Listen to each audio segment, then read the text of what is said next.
Well, good afternoon, everybody, and welcome to the Spirit Telecom Investor Conference Call. It's just kicked over 12:31, so we will begin. Before I do that, I do want to welcome all our retail investors. I do also want to welcome prospective investors, and I know there are a number of Spirit institutional investors who have joined the register over the last 3-4 months, which is a tremendous result given their support. So I'd like to welcome those institutional investors to the call as well. Okay, just to our first slide. It's been quite a strong and very successful week for Spirit.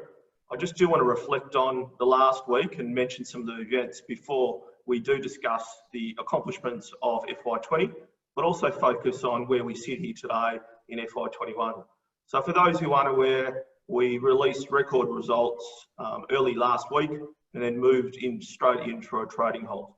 The rationale and reason for that trading halt was that we raised capital through a placement. We also allowed our retail investors to be part of an SPP, and we acquired at the same time 3 companies in New South Wales simultaneously to allow us to grow that market instantly.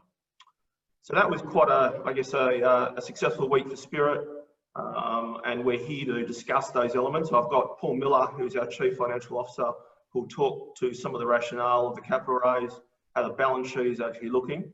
And at the same time, if you're interested, you're allowed to, and obviously we encourage you to put through Q&A on the right-hand side panel as well. So I'll talk to the numbers, the strategy, the rationale for the acquisitions, and then Paul will talk through some of the financials, and then we'll summarise. We should be finished by 12:30. So a quick summary of FY20.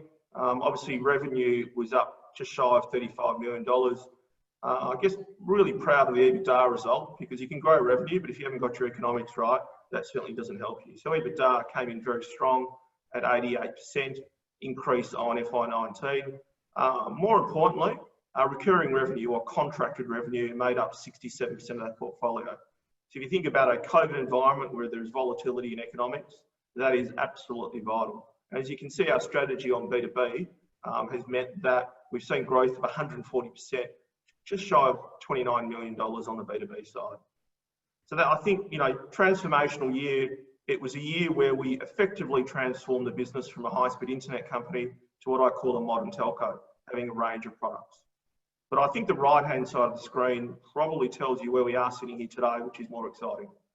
I'm really pleased to announce that, conservatively, our current run rate, is in the $80 million mark.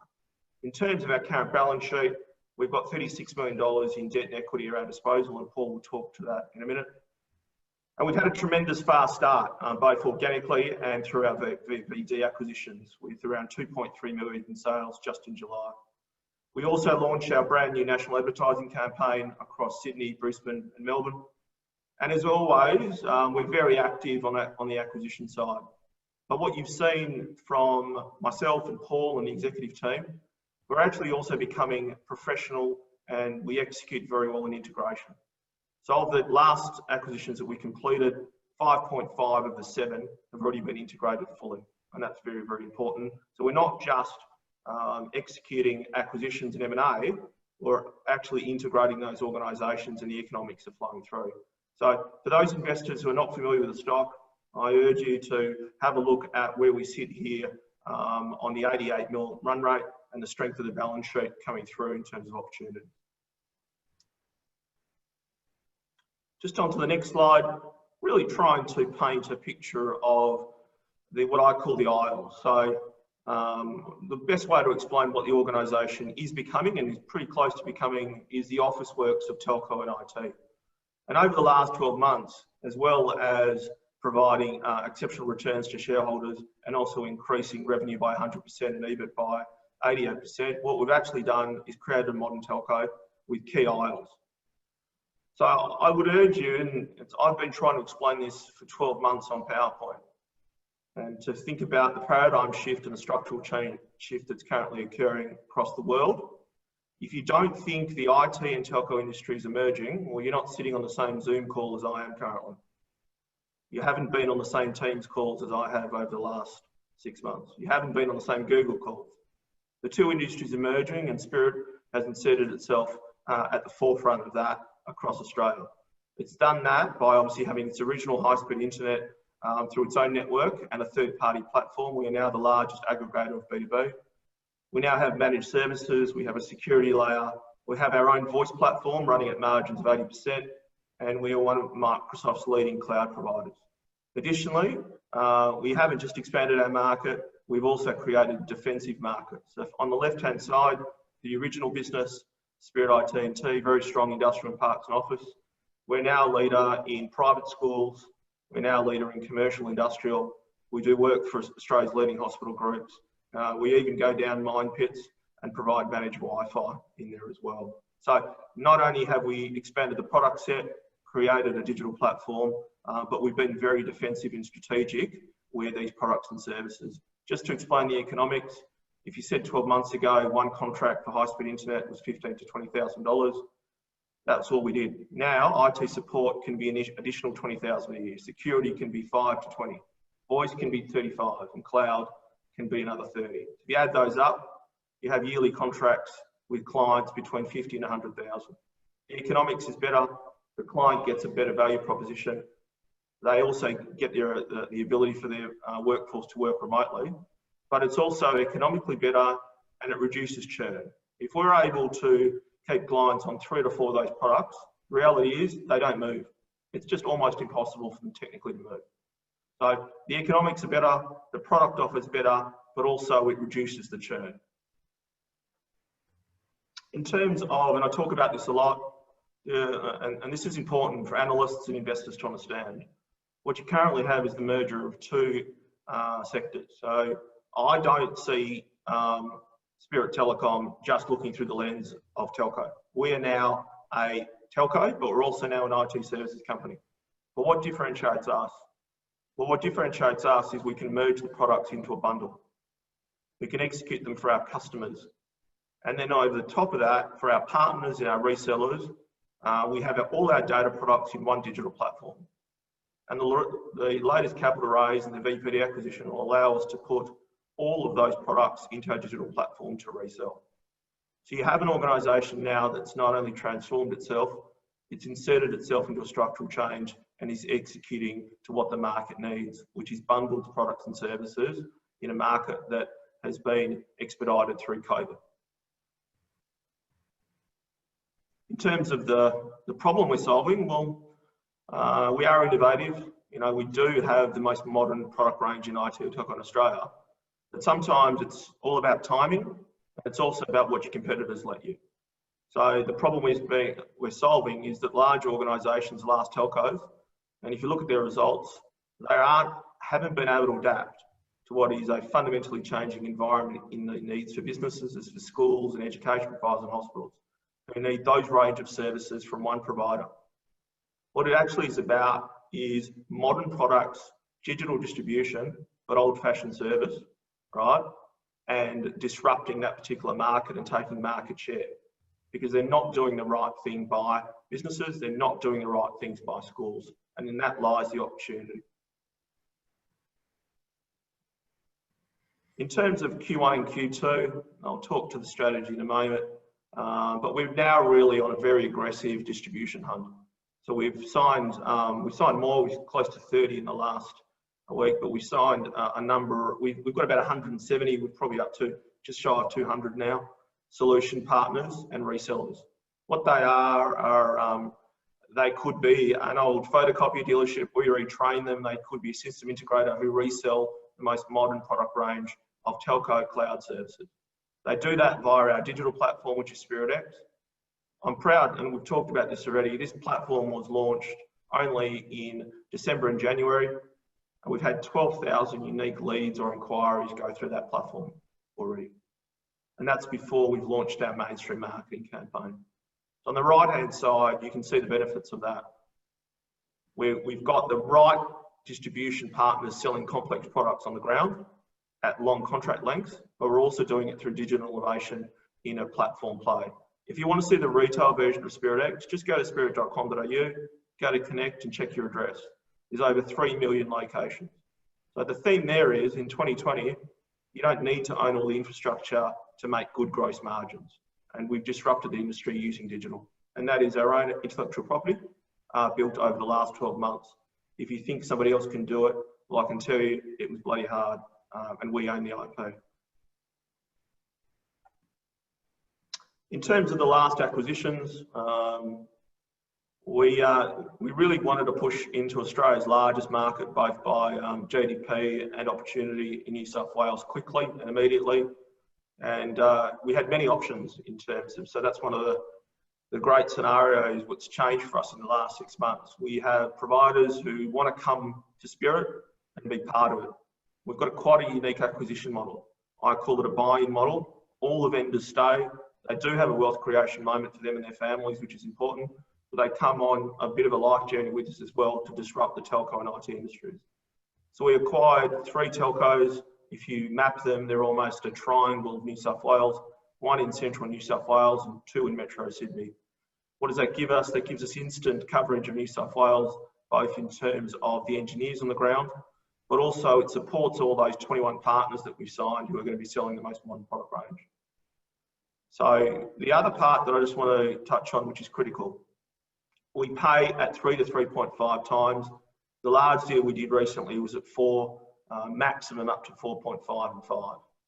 So that is very critical. We're using shareholder money wisely, right? And that's coming back our returns. We're de-risking it, so we don't have write-offs in the future when we've overpaid. We do not overpay for assets. We're patient and use those funds. That's why the right-hand side, we had an amazing response to our placement, and not heavily discount placement from a number of blue chip institutions.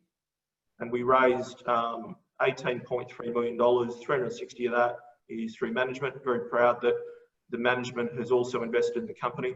And also we took the opportunity to reward our small shareholders. In the last 6 months, we've brought in about 600 retail shareholders to the register. So we're bringing, all of Australia and institutions onto the register. Why is that important? Because a lot of those are business owners. So what they're going to do is be part of a journey to disrupt IT and telco, but they're also going to share, right, both on the equity side. So I'm pretty proud of that as well. Just in terms of how we phased it, we're very strategic. We don't play checkers, we play chess, right? And we did that through the VBT acquisition in July, and all of these were planned and phased. VPD gave us an entire wholesale channel of those 21 resellers. That also gave us about 15 mil of revenue and really strong EBITDA. And then we followed that up by effectively putting a puzzle together. And what we've done is then given all those partners that VPD are signing up and has already, engineers and businesses. So not only are those businesses accretive, but they give us scale all across New South Wales, and they did it instantly. Now, we couldn't have done this without the experience. Remember, for those who aren't aware, we started small. We only acquired these small types of organisations, and they're not that small, they're 3-4 mil, but provide 2.5 EBITDA 12 months ago. We've learned, we've gathered a lot of our IP. So now we can be ambitious and do simultaneous 3-way deals of this type. And we've also brought really good people to the team. At this point, I'll hand over and I'd like to introduce Paul Miller, our Chief Financial Officer, to comment on our current capital situation, and obviously our balance sheet, and just a run over the FY20 year financials. Over to you, Paul. Yeah, thank you, Sol. So as Sol mentioned, Spirit is in a very strong balance sheet position. We have projected access to approximately 36 million in available capital, as shown in the graph. Specifically, the group has circa 4.1 million in cash on hand at this point in time to manage our routine operational working capital requirements. Again, as Sol's already outlined, we have 17.3 million in net proceeds from the recently completed capital raise. So this was comprised of an unconditional placement to institutional and sophisticated investors, and that settles tomorrow. And we have a further conditional placement to directors and management, again, as Sol's outlined, of about 360,000, which remains subject to shareholder approval. In addition, at this point in time, we have 9.6 million of debt facility headroom. As we previously announced, the CBA increased the Spirit debt facility by $5 million, which lifts that overall facility limit now to 15.9 million. That facility is currently drawn by 6.3 to therefore get to where we are at the moment at 9.6 million available. Existing retail investors will have the opportunity to participate via a share purchase plan, which we forecast to raise up to an additional $5 million. The SPP opens on this Friday, the 28th, and runs through to the 15th of September. So when you put all those pieces of the puzzle together, we have a very strong capital position to execute on the group strategy moving forward. So next slide. So the next slide is our year-on-year revenues, which I'll address sort of the year-on-year revenue growth as part of the revenue mix slides that are coming up further down in the pack. So we go to the next slide. So the next slide is addressing our underlying EBITDA. So the FY20 underlying EBITDA grew 88% from FY19 to where it is now at 3.73 million. And this equates to approximately 11% of the total FY20 revenue. We are targeting to scale from 11% to 15% over the course of FY21 to get to an underlying EBITDA run rate of 15% by the end of FY21. Some key points of interest to note is that the FY20 EBITDA shown only included contribution from Cloud BT and the Trident and Neptune group acquisitions that we undertook from February, 1st of February 2020 onwards, so 5 months only. The last 3 New South Wales MSP acquisitions that Sol addressed generate approximately 11 million in combined revenue with an EBITDA of 2.5 million, which equates to a 21% margin. So that puts those in context. And a portion of the capital that we raised is being allocated to accelerate the synergies through automation and gross margin improvements.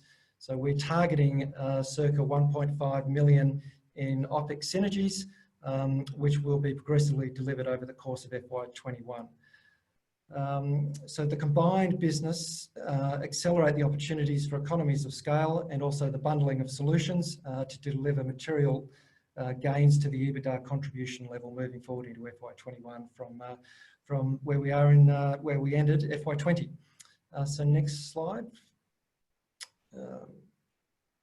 So Sol outlined the total revenue was up 100% on FY19 to $34.9 million.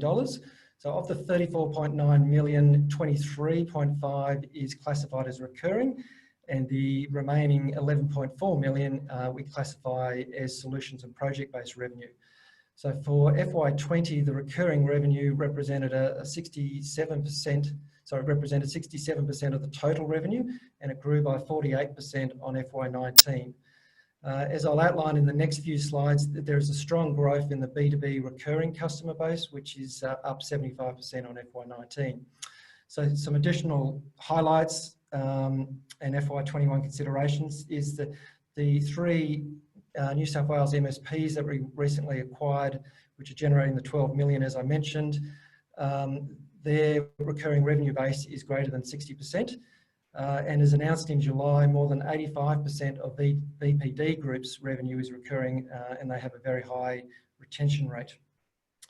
So taking into account the new acquisitions, the FY21 indicative recurring revenue percentage is in the forecast range of about 50 to 55%, which shows the blended group moving forward. Next slide, please, Sol. So B2B year-on-year revenue. So this graph that's on the screen outlines the growth in the B2B revenue on a total basis. Sorry, Sol, I think you skipped one, maybe go back. Yep, so total B2B has increased by 147% to 28.9 million on FY19. So this demonstrates the ongoing growth of the business in the target markets that span SMBs, verticals across education, health, aged care and mining. The B2B customer base, as Sol has also mentioned, is diversified from both a geographic and an industry perspective, and the customer base is resilient, continuing to deliver demand in challenging times. In regards to the solutions and projects revenue, which has expanded to 10.2 million, it's important to acknowledge that this revenue is generated from a sticky customer base. So the majority of the S&P revenue is shown in this graph was generated through the Trident Solutions Technology Business Unit. So Trident's core customers have a relationship that spans 7 to 13 years. So the solutions and project revenue, although we don't classify it as recurring, is in one sense underlying recurring, given the goodwill that's accrued through through customer service and solutions that have been provided over a prolonged period of time. Next slide, Sol. So before handing back to Sol, yes, this slide sort of sums up the ongoing changing mix of the customer base that I've referenced.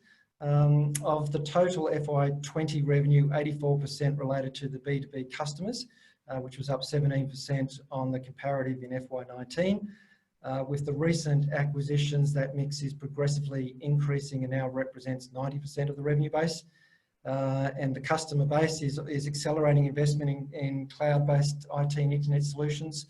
And the opportunities to serve those customers with bundled offerings is likewise accelerating. So back to you, Sol. Thanks, Paul. Well done. I'd just like to, before I finalise this slide, I certainly would encourage you to put forward questions. I will try to answer as many as I can. If not, I just want to remind you, you can obviously go to the Spirit Investor Centre on spirit.com.au. It's to your right-hand side, and put any questions going forward. All our current videos are in there as well, so you can go from there.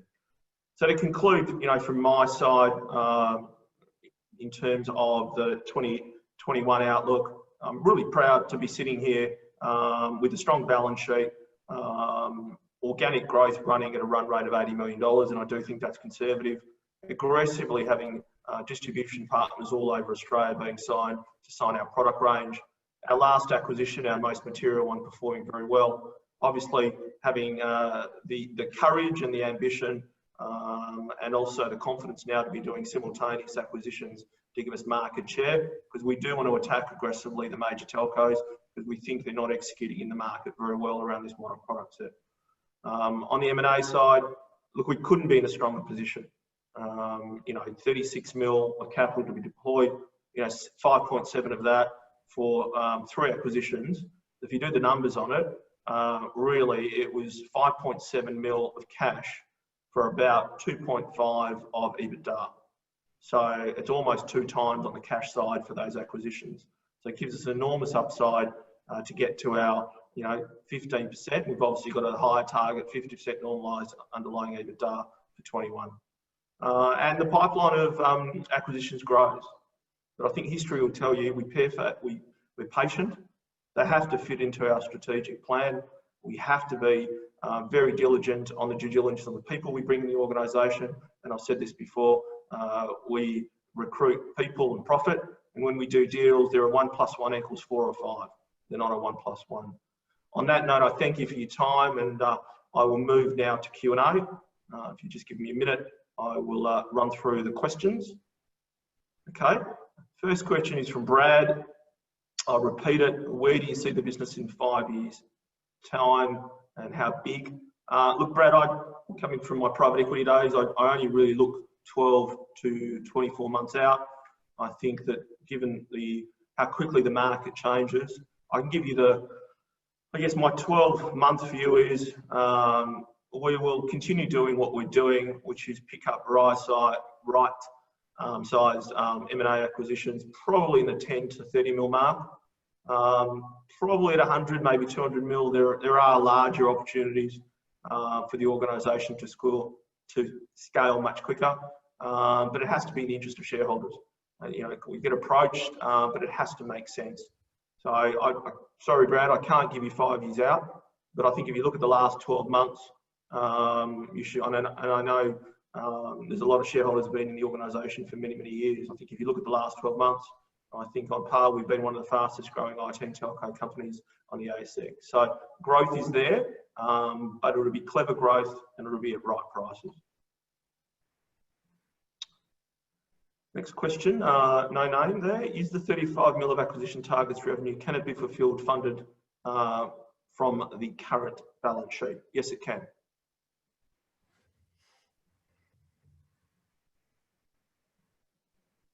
I think that's all the actual questions we have. And I obviously thank you for your time. I know Get a hand up. More questions coming.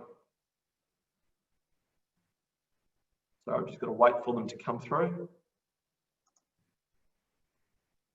Okay, here they are. Okay, from Mayo, have a question is about your cloud infrastructure. Do you use your own cloud servers? Can you tell us a bit about the location? Sure, fairly technical questions. Yes, we do. We use our own servers, but we lease the actual racks. And we're one of Australia's leading providers. We have a license with Microsoft that allows us not just to use our own cloud infrastructure. Microsoft has allowed us to actually have those, to choose, depending on the customer's demand and the gross margin, to actually serve that on Microsoft Cloud, or we can use it on our own infrastructure as well. Okay, final question. What is the objective of the national marketing launch? Really good one, Deb. So the objective is we're now seeing media discounts somewhere between 50 and 80%. We've just acquired, I'm able to buy, would you believe, mainstream news media at 80, 90% discount, which is distressed. So the reality of it is there is no better time to deploy capital to build a challenger brand in IT and telco for businesses in Australia. So, you know, we're getting, you know, we're literally getting, for what cost $100,000, we're getting 3-4 mil of value in terms of what we would have paid 3 or 4 years ago. So it's quite simple. You advertise, you get leads, and sometimes the answer is really simple. The opportunity is to sell more stuff to more people. It's nothing more complicated than that, but also build a brand and build an asset and fulfill those leads.